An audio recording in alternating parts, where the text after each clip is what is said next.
अब आपको मैंने खाद बनाने का एक तरीका बता दिया, अब दवा बनाने का भी एक तरीका बताता हूं।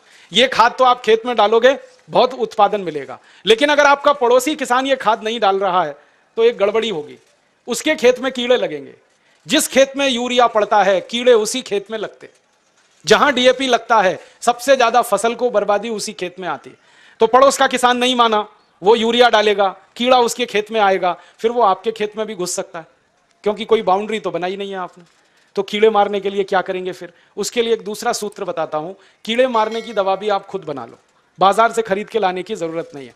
20 लीटर मूत्र ले लो किसी भी जानवर का, गाय का हो, बैल का हो, भैंस का हो, किसी का भी हो। अब इस 20 लीटर मूत्र में 2 से 2.5 किलो नीम के पत्ते पीस के डाल दो। नीम तो है, सब गांव में है, नीम की निम्बोली भी आती है, तो निम्बोली पीस के डाल दो, नहीं तो नीम के 2.5-3 किलो पत्ते पीस के डाल दो। फिर एक सीताफल का पेड़ होता है, देखा है, उसके पत्ते पीस के डाल दो 2-2.5 किलो। फिर एक पेड़ होता है, उसको आकड़ा कहते हैं, कहीं कहीं आक कहते हैं, कहीं आकड़ा कहते हैं, उसको अकौआ भी कहते हैं, तो उसका 2.5-3 किलो पत्ता पीस के डाल दो। फिर और एक पेड़ होता है जिसको हम लोग कहते हैं बेशरम, आप पता नहीं क्या कहते हैं, ये कैसा होता है मैं बताता हूं। बेशरम कहते हैं, समझते हैं, बहुत अच्छा। पान के जैसा पत्ता होता है, बिना बीज के होता है, बिना पानी के, इसलिए बेशरम कहते हैं उसको, हर गांव में होता है। तो 2.5-3 किलो बेशरम के पत्ते ले लो, 2-2.5 किलो नीम के पत्ते ले लो, 2.5-3 किलो इसके पत्ते ले लो सीताफल के, और 2.5-3 किलो आंकड़े के पत्ते ले लो, और इसमें आधा-पौना किलो तंबाकू पीस के डाल दो, और इसको खूब उबालो गोमूत्र में। उबालते समय इसमें एक काम और कर सकते हैं, आधा किलो लहसुन पीस के डाल दो, आधा किलो खूब तीखी मिर्च पीस के डाल दो, और उबाल के इसको ठंडा कर लो। ठंडा करके इसको छान लो। अब जो घोल बन गया है इसमें 200 लीटर पानी मिला दो, और ये 1 एकड़ फसल को किसी भी तरीके से सुरक्षित रख सकता है, और इसको स्प्रे कर दो खेत में, तैयार हो गई। अब इस दवा को जब छिड़कना है तब छिड़क लो, बना के रखना है तो बना के रख लो, 1-1 साल 2-2 साल ये दवा खराब नहीं होती, क्योंकि इसमें कोई भी ऐसी चीज नहीं है जिसकी एक्सपायरी डेट हो।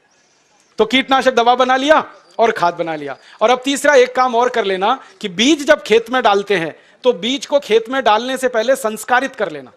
और संस्कारित कैसे करना?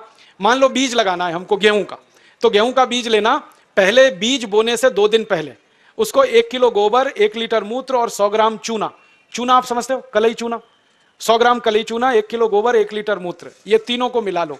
कलई चूना को मिलाने का तरीका है कि पहले उसको पानी में डालो, खूब पानी को वो गर्म कर देगा, फिर ठंडा हो जाए तब उसको गोबर और मूत्र में मिला लो। मिला के ये घोल में गेहूं का बीज डाल दो और रात में डाल दो, सवेरे उस बीज को निकाल लो, निकाल के उस बीज को छांव में सुखा दो, और छांव में जब बीज सूख जाए फिर उसको खेत में लगाओ। तो इस बीज पर कभी भी कीड़ा नहीं आता, कोई कीट नहीं लगता, इतना बड़ा इंतजाम पहले ही हो जाता है, तो खर्चा बच गया और उत्पादन ज्यादा आता है।